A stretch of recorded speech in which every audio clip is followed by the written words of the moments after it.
heard that you were recording. Yes, I'm in the studio right now.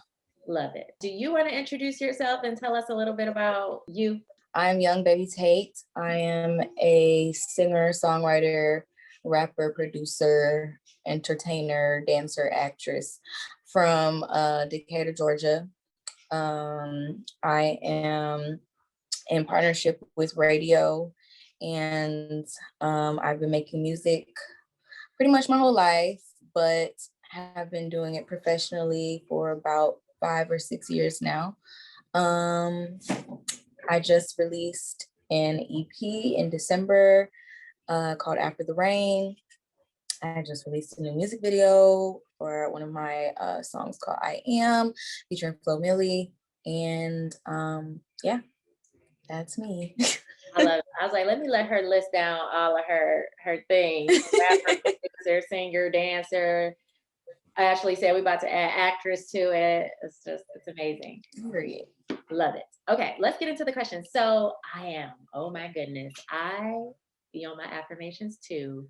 When I don't know where I first heard the song, but I was like, like it was like, yes, it's like what I say in the mirror in the morning, but over a very dope beat with lots of attitude, lots of energy. I was like, this is what I wanted. This is what I needed to hear. So tell us about the inspiration behind making that song. How did it happen? So I had just gotten into the affirmations game. I think I always have subconsciously told myself affirmations, but I don't think I did it intentionally until recently. But the affirmation like videos that I was finding on YouTube or other places, they were just so humdrum and boring. And it's like this super like zenned out, not like just instrumental in the background. And it's like, I am worthy. I am powerful. And I was just like, I am bored. So I wanted to make something that I felt was more tailored to myself. And that's where the words came from. I actually just wrote them down in my phone, like on a note. And I ended up like putting it on a widget on my phone just so I could see it and say it to myself and remind myself the chorus that I wrote down. So I am healthy, I am wealthy, I am rich, I am that bitch. I'm gonna go get that bag and I'm not gonna take your shit. Because at the time I was going through like a breakup and I was just like, you know what, child, I'm not taking this man's shit. Okay, that's what I'm not. I'm not taking yours, or nobody else's, not even my own shit. And then I ended up going into the studio and I was like, look, you guys, like we're working on this project, but I have this chorus that I think would be amazing on a song. And that is where, the song was birthed. Okay. And then what about the video? I love the video. Colors, the wardrobe, the dancing. Y'all did that. What was that? Was that your favorite thing that you've done, like in front of the camera today? Because you were given that energy, like with the neck rolls, it felt very like she's in the pocket. Yeah, I'm here.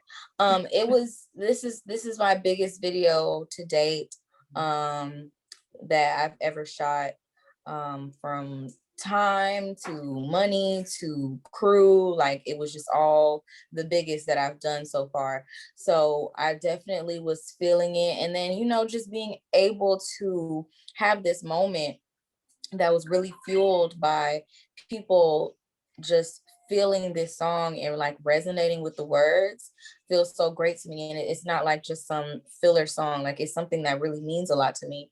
So when we were shooting the video, it was just like, we here, this is the moment, Y'all gave it. Thank you. Whose idea was the treatment? It was a combination of my idea and my director, Andre Muir. We came to him like, this was actually the second treatment and the second director that we were about to go with. And started to think about the video more after the first treatment and the first director. And we were just like, you know what? I want this to be very intentional because the song has gotten so much natural, like pickup on TikTok or on Instagram or wherever, but people are relating to this in a very natural way. And so I didn't want to shoot like just a regular rap video where I'm just like doing rapper shit. Cause it's like, that's not what this is about. That's not what this song is about. This song is about everyone can say these things to themselves, whether you're a businesswoman, whether you know are just pampered up, or just at how acts looking crazy or whatever the case may be. You know what I'm saying? Like anyone could say this. So that's why we definitely just wanted to make sure that all of those aspects of a woman and of a person were seen. Yeah, I love it. I really do. It's some videos I just watch once, but I've watched that a few times. I love the choreo. Thank I you. love the colors. I love like the tight formations. It's just a very cute video. It feels like, and then it's cinematic too. So it definitely is like giving us that taste of you in front of like, Mm-hmm. cameras, because it feels like a little movie or something. So I was like, yeah, this is dope. She's got something going on. So thank you Thank for making you. that. I appreciate that so much. So who are your influences as we are getting coming into learning who young Baby Tate is? Like, who is it that you love? I have so many influences, but some to name a few: Nicki Minaj, Gwen Stefani, Brandy, SWV, my mother, Dionne Ferris, Rihanna, Beyonce, shit, Drake sometimes. I have so many influences because I grew up listening to so much music from so many different ranges of the spectrum of music, whether that was what was current when I was growing up, or it was like listening to some stuff in the 60s or some stuff from the 70s. So I've always had like a very wide range of people, but I think those were always my core, like, oh wow, I really like what you're doing. I want to do stuff like that. Right. With having your mom, obviously probably demonstrating that for you around the house and it was part of your like life. Did you always know that it was this, or was it something else before you decided to do music? No, it was always music. I never had anything else I wanted to do. I think for a second while I was in college, I wanted to be a teacher. My grandma is a teacher. She was a teacher for 35 years. Um, and I love like psychology, and I was thinking about like possibly going to school to do like an early childhood psychology and like teach kids or something like that. But that was when I was way older, and it was just like, do I really want to do this music thing? And this is after like already doing it. But growing up, I always wanted to do music. I knew I always wanted to sing. I knew I always wanted to see my name in lights. I always wanted to be on stage performing. So yeah. So, so what do you, like, not your mission statement, but like, what is your reason for doing this? Like, what do you aim for your work to say about you as we get to know you more as an artist? Um, my main goal is to inspire, but more specifically to be an inspiration for young Black women to know and see, and be able to tangibly see that you can really be like pretty much anything. You don't have to be like this super body yada yada up, like sexy. Like you don't have to be these things, but you can if you want to. And you also don't have to be like, I don't know, like just boxed into one place. Like you can do everything and be as amazing as you want to be without allowing society's like boxes to break you and put you into this one thing. So that's always been very important to me. I love to empower women, specifically Black women specifically, because I feel like we are the shit. Excuse my language, but we are the bomb.diggity.com, and I feel like we need more reminders of that every day. And yeah, so I'm always trying to uplift, empower, inspire, and bring joy to people's lives. speaking of, like inspiring and reminding Black women like who they are and of their power, like as you're navigating the industry right now, what's your favorite thing about being a woman in the music industry right now? Right now, I think what my favorite thing about being a woman is in the industry, there are a lot of eyes on us. I think more than ever before, because there are so many of us successfully making music, whether that's singing, rapping, producing, writing, even engineering. There are a lot of women in the game right now. And I think that we're running it, honestly, at least when it comes to rap, because it's like, I'm not turning on no boys. I'm not turning the boys on. I'm trying to listen to the girls. The girls are trying to listen to the girls. And Yeah. it's really exciting to be a part of like this women's renaissance. It's super dope. Yeah. My whole playlist right now is like a lot of woman rap. Exactly. Like those are the best Exactly. songs. What? So Exactly. what is my next question for you? How have you held on to that femininity? I mean, even though women are running it right now, traditionally and probably still predominantly male dominated industry, and that's just looking at all of music, but hip hop, has this real traditional man vibe to it. Like, how have you retained Mhm. that feline, that womanness about you as you enter into these spaces where like that's been the norm? Yeah. I mean, I think um honestly, femininity has always been just who I am. I'm a very girly girl. Um, except for when I dress like a tomboy. But normally I'm just like, yo, like I'm that bitch. I really don't give a fuck about what none of y'all niggas is talking about. So period and period and period. Did you have to come into that, or like did you have to gain that confidence? Was there something that you had to do early on to get to the space that you're in now, or has it always been like that? Did you have like strong women pouring into you? Like, what's been the story in that area? Yeah, I think I've always, if not had strong women around me, like female friends. Um, I don't really have many male friends. Like I've always like had a lot of female friends around me. Um, Growing up, it was just me and my mom. Um, I have a lot of female cousins.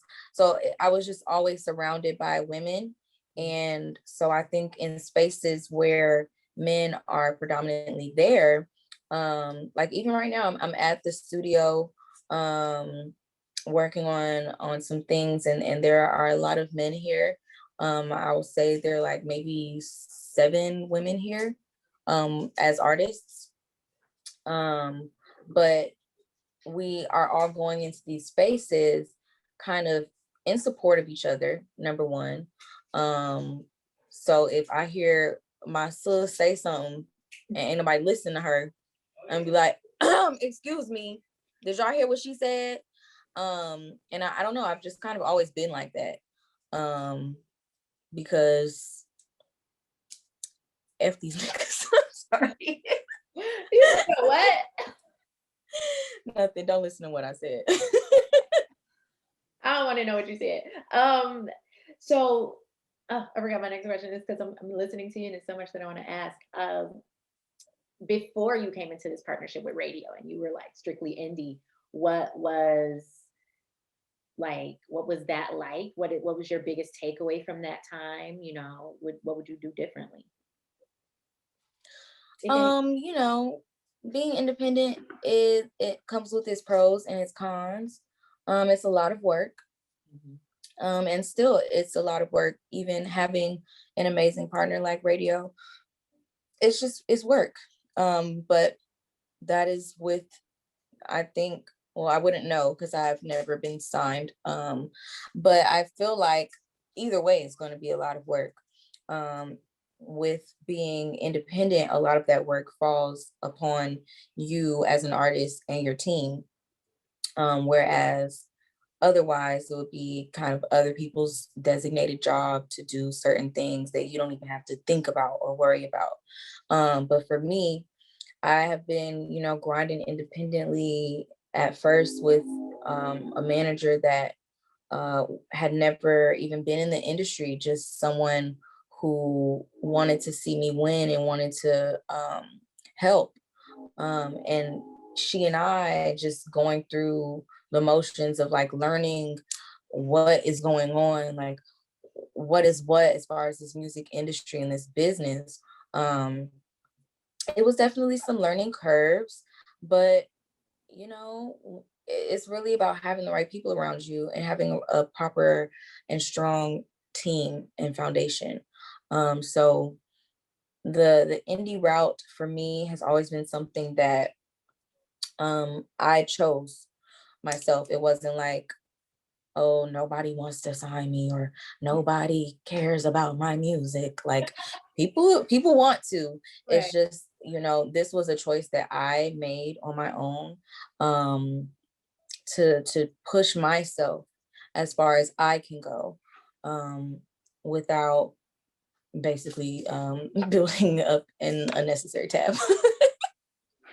And then you mentioned your team and you mentioned grinding it out with a manager. A lot of artists, we're a music company, we work independently, like one on one with artists. We give them a grant, we get them introduced to the music industry, we break down for them how to, structure out that next year of their artistic career. But a lot of times they come into the program without management, and then we do office hours where anybody from around the country can call in. And so I get this question a lot, like, how do I find a manager? Do I need one?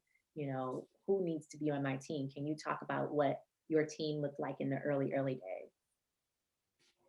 um, I would say it depends on the person. Some people get by without a manager. I would not. I have a lot going on, and my mind is on so many things creatively that if it were not for my manager, some things may have fallen apart by now. But right now, my team really consists of myself, my manager, my A&R, Ashley, who's on here. Hey, girl. Um, um, the whole radio team. Um, but yeah, I mean that's pretty much, it's a very small group of people. Um, but I would say don't search for a manager. Um, I would say to let it find you. Because if you're doing what you're supposed to be doing as an artist, and you're making the right moves and going to the right places, someone is going to see that and be like, I wonder if they have management. Like, Right. people ask these types of questions. So you should never feel like you have to go and find a manager and be like, oh my God, can you please manage me? Like, no, don't do that. Just do what you got to do. It might be a little more difficult, but do what you got to do on your own. And when the right person comes along, then boom, shakalaka. All right. Well, thank you so much for your time.